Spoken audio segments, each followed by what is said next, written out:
कैसे हैं आप सब? उम्मीद है अच्छे ही होंगे। ये मैंने आपको पॉलिटी क्लास में बताया था, जैसे मैंने तो बताया था कि किस तरह से मैं चैप्टर पढ़ाऊंगा और कैसे कैसे उससे आगे बढ़ूंगा।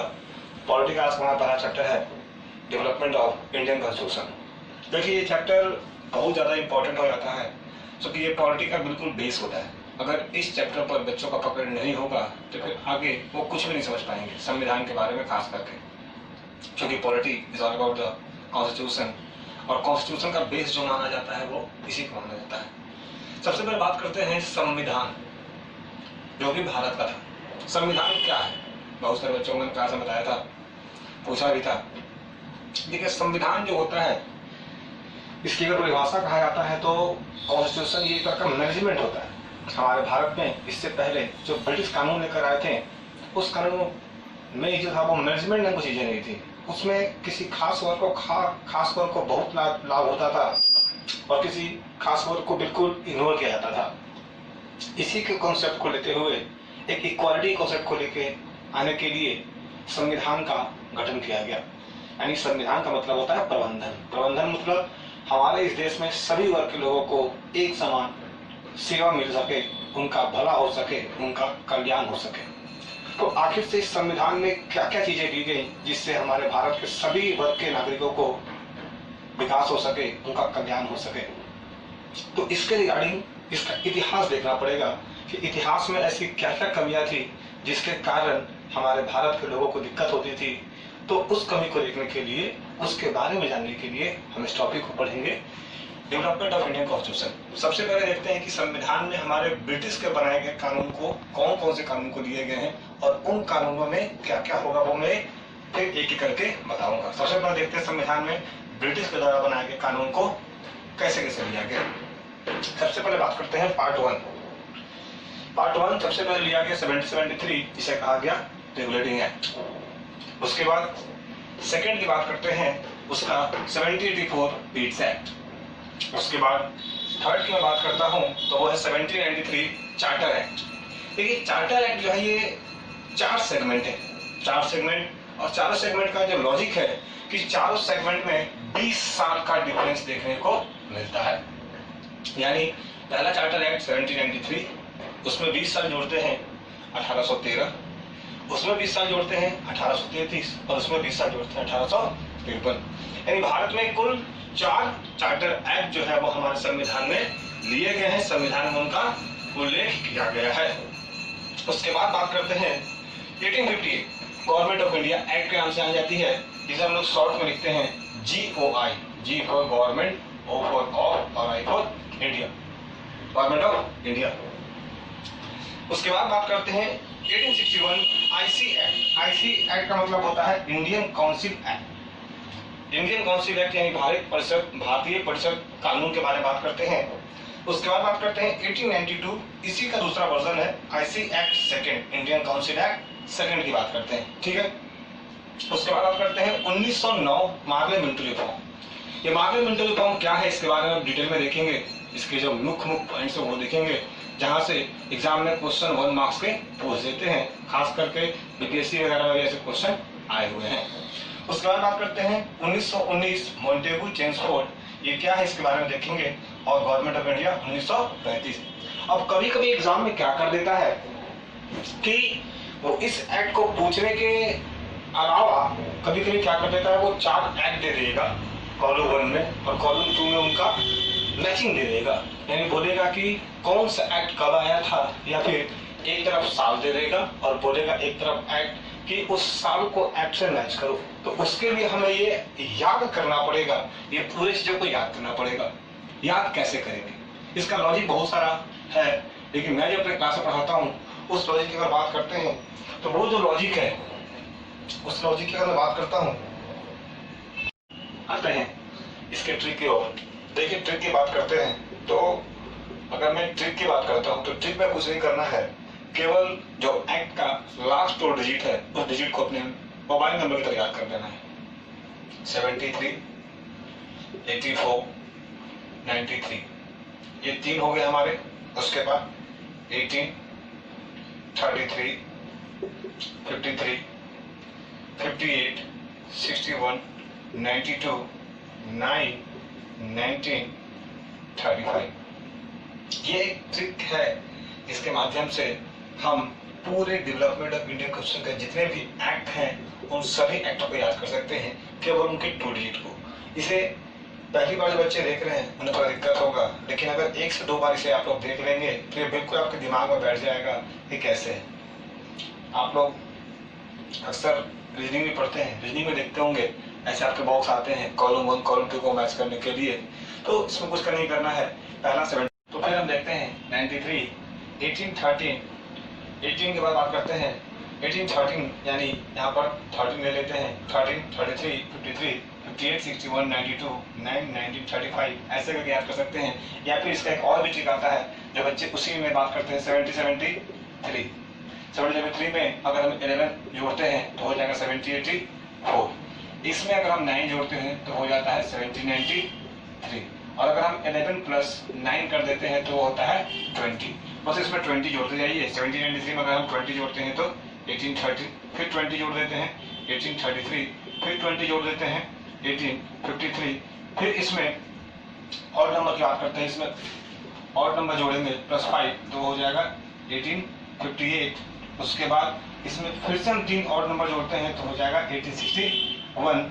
उसके बाद फिर से 31 जोड़ेंगे और नंबर तो हो जाएगा 1892, और उसके बाद 9, 19, 35 तो आप लोग बचपन से पढ़ते आ रहे हैं कि ये क्या है, ठीक है, अपने 9th की किताबों में पढ़े होंगे 9, 19, 35 के बारे में। तो कुछ नहीं है, या तो ऐसे याद कर सकते हैं या फिर ऐसे याद कर सकते हैं। बस 1 से 2 बार आप मेहनत कीजिए, इसको पढ़िए और आपको याद हो जाएगा। ठीक है दोस्तों, चलिए चलते हैं सबसे पहला अपने 73 के एक्ट के बारे में। इसमें जो मेन पॉइंट्स जो एग्जाम में पूछे जाते हैं केवल मैं उसी को जिक्र करूंगा, क्योंकि बाकी सारी चीजें पढ़ने से कोई फायदा है नहीं। इसलिए जो मेन पॉइंट्स रेगुलेटिंग एक्ट की है वो हम लोग इसमें पढ़ेंगे। चलते हैं अपने पहले एक्ट की तरफ जिसका नाम है रेगुलेटिंग एक्ट। एक एक करके हम सारे एक्ट को देखेंगे, उसके मेन पॉइंट्स। देखिए ये जो रेगुलेटिंग एक्ट 73 है, आखिर से इस एक्ट में ऐसा क्या हुआ था। तो सबसे पहले बात करते हैं इसके हिस्ट्री के बारे में। आपको पता होगा कि ब्रिटिश हमारे देश में 1600 में आए थे। 1600 से लेकर के अगर हम 1773 की बात करते हैं तो इसमें कुल 173 वर्ष जो थे वो हमारे देश में रहे। इस 173 सालों में उन्होंने हमारे देश के बहुत बड़े भागों में अपना अधिकार जमा लिया, अपनी फैक्ट्रियां खोल दी, अपने किले बना लिए। तो उन सारे क्षेत्रों को अधिकृत करने के लिए, उन प्रशासन करने के लिए उन्होंने कानून बनाया। कानून क्या बनाया, उस कानून के बारे में हम बात करते हैं तो सबसे पहले बात करते हैं कि यहाँ पर जो पॉइंट नंबर 1 है,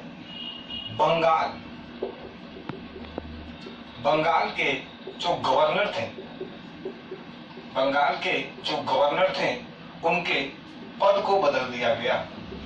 पद बदला गया तो क्या लाया गया, तो गवर्नर के पद को बदलकर इसमें एक नया टर्म जोड़ा गया, गवर्नर जनरल। यानी 1773 एक्ट के माध्यम से जो पहले बंगाल के गवर्नर हुआ करते थे उन्हें अब क्या कहा जाता है, बंगाल का गवर्नर जनरल। और वो कौन थे, तो पहले बंगाल के गवर्नर जनरल जो थे वो थे वैरेन हास्टिंग। अब यहाँ से क्वेश्चन थोड़ा ट्विस्टेड कर देता है। देखिए कैसे यहाँ से क्वेश्चन ट्विस्ट करता है। कभी कभी एग्जाम पूछ लेता है कि भारत के अंतिम गवर्नर कौन थे, तो अंतिम गवर्नर भी वैरेन हास्टिंग होंगे। तो साथ साथ पूछ लेता है कि सबसे पहले बंगाल के पहले गवर्नर जनरल कौन थे, तो वो भी वैरेन हास्टिंग होंगे। क्योंकि वैरेन हास्टिंग जो थे वो बंगाल के अंतिम गवर्नर थे, उन्हीं के पद को बदल दिया गया था और वो हो गया था गवर्नर जनरल। तो यहाँ से अगर अंतिम पूछे गवर्नर तो भी वैरेन हास्टिंग, और अगर फर्स्ट पूछे गवर्नर जनरल तब भी वैरेन हास्टिंग। खैर इसके लिए मैं एक वीडियो लेकर आऊंगा जिसमें तमाम गवर्नर जनरल और वायसराय के बारे में शॉर्ट ट्रिक दूंगा। वैसा ट्रिक आप लोगों ने कभी नहीं देखा होगा। चलिए दूसरी बात करते हैं। दूसरा रेगुलेटिंग एक्ट का सबसे महत्वपूर्ण पॉइंट होता है वो होता है सुप्रीम कोर्ट। भारत में सुप्रीम कोर्ट की स्थापना रेगुलेटिंग एक्ट के माध्यम से की गई थी। अब सुप्रीम कोर्ट से क्वेश्चन ट्विस्ट करता है। अगर आपसे पूछे कि भारत में सुप्रीम कोर्ट की स्थापना किस एक्ट से हुई थी तो बताइएगा 73 रेगुलेटिंग एक्ट। लेकिन अगर आपसे क्वेश्चन पूछ ले कि सुप्रीम कोर्ट की स्थापना किस वर्ष हुई थी, यानी अगर आपसे वर्ष पूछ ले कि अक्सर एग्जाम बच्चों को कंफ्यूज कर देता है, तो वर्ष होगा 1774, यानी उस एक्ट में बात की गई थी कि सुप्रीम कोर्ट बनाया जाएगा, परंतु उस एक्ट को लागू करने में जो 74 का वर्ष लगा था उसमें सुप्रीम कोर्ट की नींव रखी गई थी। ठीक है दोस्तों, अब इस सुप्रीम कोर्ट से और 2-3 क्वेश्चन पूछते हैं तो एग्जाम में खास करके बीपीएससी वगैरह पूछ देता है कि जब सुप्रीम कोर्ट बनाई गई थी तो उसमें कितने जज थे। तो उसमें एक जो था वो था चीफ जज, एक जो था वो था चीफ जज, और जो 3 जो थे वो थे अदर जजेस। कौन थे? अदर जजेस। अब इसका क्वेश्चन पूछ लेता है कि बताइए सुप्रीम चीफ जज था उसका नाम क्या था और अन्य जज का नाम क्या था। तो अगर मैं इसकी बात करता हूं तो हमारे जो चीफ जज थे उनका नाम था सर इम्पे। इम्पे टाइटल याद रखिएगा, तो इम्पे से आप टिक कर दीजिएगा। उनका नाम क्या था? Sir Impey. और जो 3 जो थे इनका नाम क्या था? तो इनका एक का नाम था हाइड, एक का नाम था हाइड, दूसरे का नाम था लैमस्टर, और तीसरे का जो नाम था वो था चैम्बर्स। क्या नाम था? चैम्बर्स। यानी इसका अगर टॉप अगर इसमें शॉर्ट ट्रिक की बात करते हैं तो कहिएगा कि जो लैमस्टर था वो हाइड हो गया कहां पर? चैम्बर्स में। यानी जो लैमस्टर था वो हाइड हो गया चैम्बर्स में। ये इसके 3 जजेस की बात होती है। ठीक है दोस्तों, तो ये 2 पॉइंट्स हुए। बाकी इसमें तीसरे का पॉइंट्स की बात करते हैं तो इसमें तीसरा पॉइंट जो बनता है वो काफी इंपॉर्टेंट बनता है। क्या बनता है वो हम देखेंगे। हमने 2 पॉइंट्स देख लिए, उम्मीद है कि आपको समझ में आ गया होगा। तीसरे पॉइंट्स की अगर बात करते हैं वोटिंग एक्ट में, तो इसमें एक बॉडी का गठन किया गया था। इस बॉडी को बोलते हैं सीओडी। सीओडी का मतलब क्या होता है? COD stands for court of directors. क्या होता है? Court of director. आखिर से इस सीओडी का गठन का उद्देश्य क्या था? तो सीओडी का जो मुख्य उद्देश्य था वो था कानून व्यवस्था, कानून को लागू करना। जैसा कि आप लोग जान रहे थे कि ब्रिटिश को पूरे भारत में कानून लागू करने में काफी दिक्कत हो रही थी, जिस कारण से उन्होंने सीओडी की स्थापना की। इसके अंतर्गत ये बॉडी थी जो भारत में कानून को लागू करने के लिए जिम्मेदार थी। तो 3 पॉइंट्स बनते हैं वोटिंग एक्ट से। सबसे पहला पॉइंट कि रेगुलेटिंग एक्ट में हमारे सुप्रीम कोर्ट की स्थापना हुई थी। साथ ही साथ जो हमारे जजेस थे, चीफ जज और जो 3 जज थे वो पूछता है। सुप्रीम कोर्ट में सीओडी के बारे में पूछता है, और जो गवर्नर का पद बनाया गया था गवर्नर जनरल में, वो क्वेश्चन पूछता है। बाकी अन्य पॉइंट्स और भी है जो कि आपके एग्जाम के लिए उतने महत्वपूर्ण नहीं है, लेकिन ये जो 3 पॉइंट्स है वो काफी ज्यादा महत्वपूर्ण है। ठीक है दोस्तों, ये समझ में आ गया। अब आते हैं दूसरे पॉइंट्स रेगुलेटिंग एक्ट के बाद पीट्स एक्ट। देखिए पीट्स एक्ट की जो बात करते हैं, ये पीट्स एक्ट जो है ये मुख्य रूप से एक ड्यूअल प्रोसेस के लिए बनाया गया था। ड्यूअल प्रोसेस क्या था वो बताते हैं। अब आते हैं पीट्स एक्ट। देखिए इसे हिंदी और इंग्लिश दोनों में एक ही कहते हैं। पीट्स एक्ट को बस कह देते हैं अधिनियम। क्या बोलते हैं? अधिनियम। देखिए पीट्स एक्ट में हुआ क्या कि जब ब्रिटिश ने सीओडी की स्थापना की थी, तो सीओडी की स्थापना के बाद उसकी कानून व्यवस्था तो लागू हो रही थी, परंतु जो पॉलिटिकल सिस्टम था वो काफी बिगड़ते जा रहा था। तो सीओडी के माध्यम से वो तो कानून पर लागू कर रहा था, लेकिन पीट्स एक्ट में उसने क्या किया? Dual government and provinces. Dual government in provinces. अब यहाँ पर कॉन्सेप्ट क्या है प्रोविंसेस समझिएगा। प्रांत में वैध शासन, प्रांत में वैध शासन चलाया गया। इसका मतलब क्या था? वैध शासन का मतलब था कि प्रांत में 2 तरह की गवर्नमेंट होगी, एक जो कि बंगाल से रेगुलेट होगा और दूसरे वहां के जो रीजनल जो राजा होंगे जिनको कि ब्रिटिश ने सत्ता दे दी थी कि आप चलाइए लेकिन नाम हमारा ही होगा। ये ड्यूअल का कॉन्सेप्ट शुरू किया गया था। तो पॉइंट नंबर 1 क्या हो जाएगा कि पीट्स एक्ट के माध्यम से ड्यूअल गवर्नमेंट इन प्रोविंसेस की शुरुआत की गई थी, जिसमें मुख्य जो थी वो बंगाल से रेगुलेट होती थी और रीजनल वहां के जो राजा होते थे वो देखते थे। दूसरी बात अगर बात करते हैं पीट्स एक्ट का मतलब कि पीट्स एक्ट का दूसरा पॉइंट होगा, एक तो हमने देखा सीओडी, दूसरा हम लोग देखेंगे बीओसी। ये बीओसी क्या था? तो BOC stands for board of controller. BOC stands for board of controller. देखिए बोर्ड ऑफ कंट्रोलर क्या था, ये जो बोर्ड ऑफ कंट्रोलर था इसके माध्यम से ब्रिटिश गवर्नमेंट राजनीतिक जो राजनीतिक पहलू थी या फिर जो राजनीतिक पॉइंट्स थे, जो राजनीतिक मुद्दे थे, उसको कंट्रोल करने के लिए उसने क्या बनाया था, बीओसी, बोर्ड ऑफ कंट्रोलर्स। इसके माध्यम से जो भारत में राजनीतिक दल बन रहे थे या जो राजनीतिक मुद्दे उठ रहे थे उसके लिए एक अलग संस्था बनाई गई थी जिसका नाम था बीओसी। ठीक है, तो ये इसमें ज्यादा कुछ नहीं पूछता है, बस एक क्वेश्चन पूछता है पीट्स एक्ट से कि भारत में ड्यूअल गवर्नमेंट की शुरुआत कब की गई थी, तो वो था 1784। किस एक्ट से की गई थी, तो पीट्स एक्ट। दूसरा पूछता है कि बीओसी बोर्ड ऑफ कंट्रोलर किसके लिए बनाई गई थी, तो वो राजनीतिक मामले को कंट्रोल करने के लिए, ताकि भारत में कोई ऐसा राजनीतिक मुद्दा ना उठ जाए जिससे ब्रिटिश की सत्ता को दिक्कत हो या फिर उसे शासन करने में कोई दिक्कत आए।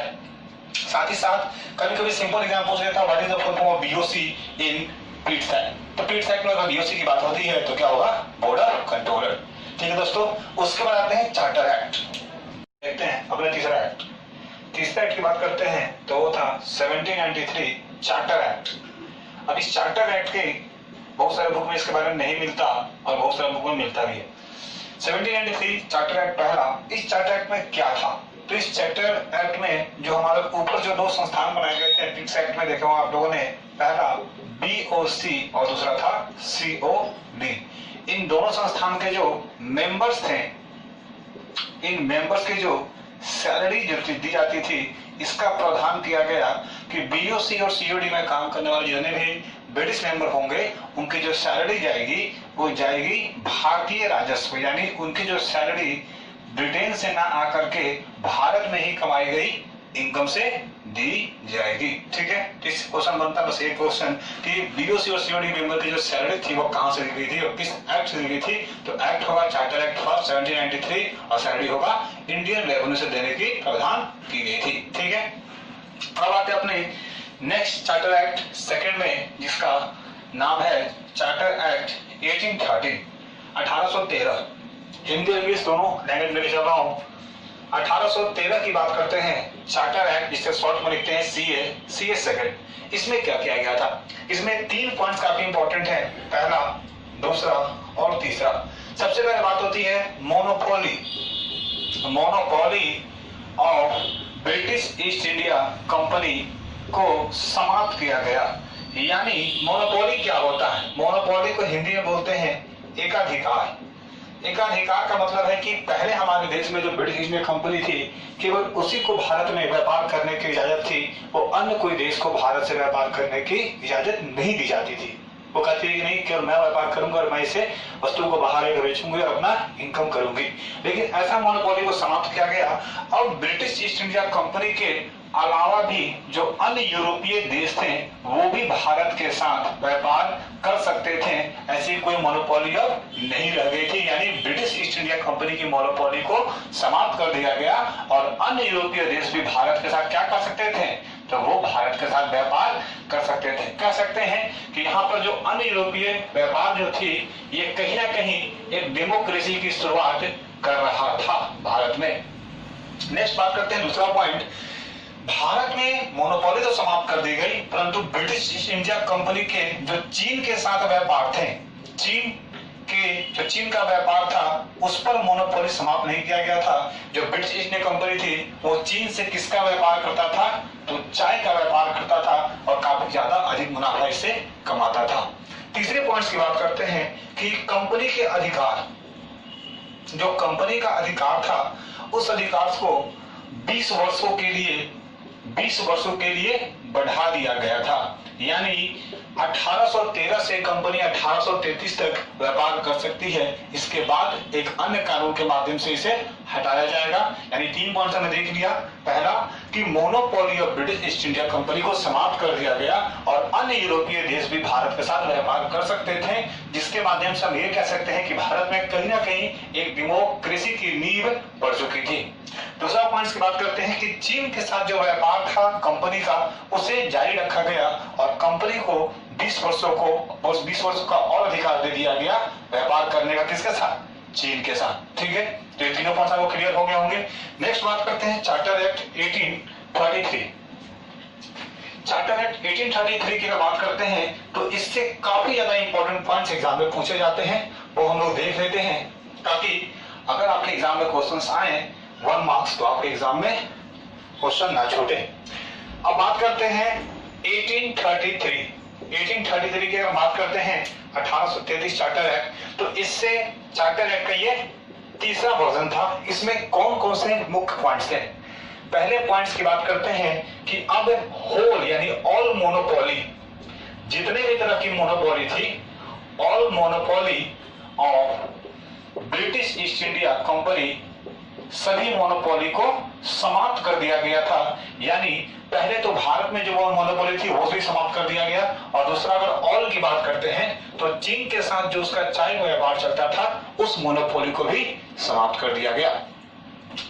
दूसरे पॉइंट्स की अगर बात करते हैं तो इसमें हमने देखा था जो गवर्नर जनरल थे, गवर्नर जनरल सबसे पहले हमने देखा था कि सबसे पहले भारत में क्या थे? गवर्नर, लेकिन बाद में गवर्नर को क्या बना दिया गया? Governor general. ठीक है, अब क्या किया गया कि यहां पर कॉन्सेप्ट थोड़ी सी ध्यान देने की बात है, जहां पर बच्चे अक्सर कंफ्यूज कर जाते हैं। सबसे पहले बंगाल में ब्रिटिश का कंपनी बना, और बंगाल में सबसे पहले पोस्ट क्या बनाया? गवर्नर। फिर उसी गवर्नर जो बंगाल के थे उनको क्या बना दिया गया? Governor general. अब इस एक्ट में 1833 के एक्ट में ये बंगाल शब्द को हटा दिया जाएगा, क्योंकि ब्रिटिश का जो अधिकार है वो दिन ब दिन बढ़ते चला जा रहा था, और उस अधिकार को बनाए रखने के लिए उसने गवर्नर जनरल तो रखा, लेकिन अब बंगाल की जगह उसे क्या कहा जाने लगा? Governor general of India. और गवर्नर जनरल ऑफ इंडिया जो पहले थे, फर्स्ट एंड लास्ट कॉन्सेप्ट समझिएगा, गवर्नर जनरल ऑफ इंडिया जो थे वो थे विलियम बेंटिक। कौन थे? William Bentinck. अब यहां से एग्जाम में एसएससी खास करके क्या करता है, क्वेश्चन को ट्विस्ट कर देगा। अगर आपसे एग्जाम में पूछता है कि who was the first governor general of India, तो होंगे विलियम बेंटिक। और इसी क्वेश्चन को अगर ट्विस्ट कर देता है, पूछेगा कि who was the last governor general of Bengal, तब भी क्या होगा? William Bentinck. क्योंकि विलियम बेंटिक ही जो थे वो बंगाल के अंतिम गवर्नर जनरल थे जिन्हें भारत का गवर्नर जनरल बनाया गया। 2 पॉइंट्स क्लियर हो गए। तीसरे पॉइंट्स की अगर बात करते हैं तो इस तीसरे पॉइंट्स में देखेंगे सबसे अजीबोगरीब चीज है जिसका आप लोग नाम सुने होंगे, लॉर्ड मैकाले। पॉइंट नंबर 3 की बात करते हैं तो पॉइंट नंबर 3 में हम बात करते हैं भारत में सबसे पहले विधि आयोग की स्थापना किया गया। अक्सर क्वेश्चन पूछता है कि भारत में विधि आयोग की स्थापना किस एक्ट के माध्यम से किया गया था, तो चार्टर एक्ट 3 1833। इस विधि आयोग के जो अध्यक्ष बनाए गए थे वो बनाया गया था लॉर्ड मैकाले। लॉर्ड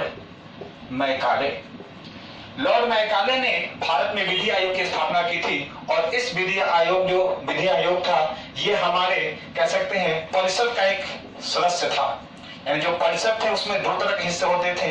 एक परिषद में केंद्र तथा प्रांत की बात होती थी, एक में हमारा प्रशासन को देखा जाता था, और एक में हमारे व्यापार जो विधि आयोग बनाई गई थी उसमें प्रशासन को अलग कर दिया गया था और प्रांत के व्यापार को अलग कर दिया गया था। ठीक है, और कहीं ना कहीं कह सकते हैं कि चौथा पॉइंट यहां से बनता है कि जो यूपीएससी की नींव रखी गई थी, यूपीएससी जो आज के देश में, आज के डेट में सभी युवाओं का सपना होता है कि हम यूपीएससी क्रैक करें, तो यूपीएससी की अगर नींव की बात की जाती है कि उसकी नींव कहां रखी गई थी, तो नींव रखी गई थी इसी एक्ट के माध्यम से, लेकिन उसे चालू किया गया था अगले एक्ट में। ठीक है दोस्तों, तो अभी तक हमने जो 5 एक्ट देखे, सबसे पहला हमारा रेगुलेटिंग एक्ट, दूसरा हमारा पीट्स एक्ट, तीसरा चार्टर एक्ट फर्स्ट 1830, उसके बाद 1833, तो हमने 5 देखे। 70, 73, वो हमारे इस वीडियो में है। बाकी जो हमारे जो 6 एक्ट होंगे वो हमारे नेक्स्ट वीडियो में अपलोड कर दिए जाएंगे। उम्मीद होगा कि आपको ये वीडियो अच्छा लगा